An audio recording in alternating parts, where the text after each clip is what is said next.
દ્વારકાના પણ દ્રશ્યો બતાવ્યા છે કે જ્યાં ખંભાળિયા શહેરમાં 24 કલાકમાં 10 ઇંચથી વધુ વરસાદ પડ્યો છે। ધોધમાર વરસાદથી શહેરના મુખ્ય માર્ગ પર પાણી ભરાઈ ગયા છે। રામનાથ, નગરગીત, જોધપુર ગેટ સહિતના વિસ્તારમાં પાણી ભરાયા છે। ભારે વરસાદ ખાબકતા જનજીવન પર ખાસ તો અસર પડી છે।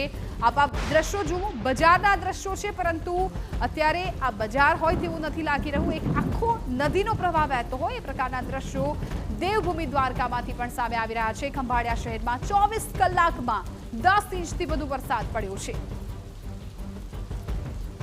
દ્વારકા જિલ્લાના મુખ્ય મથક જામખંભાળિયામાં મેઘરાજાએ શાહી સવારી કરી છે, ત્યારે 10 ઇંચથી વધુ વરસાદ ખંભાળિયામાં નોંધાઈ ચૂક્યો છે।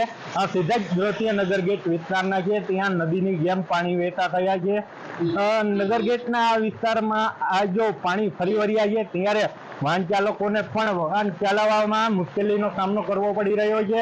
સાથે જ નગરગેટ, જોધપુર ગેટ, લુહારથાળ, મોચીથાળ સહિતના જે વિસ્તારો છે તે વિસ્તારોમાં નદીની જેમ પાણી વહેતા થયા છે।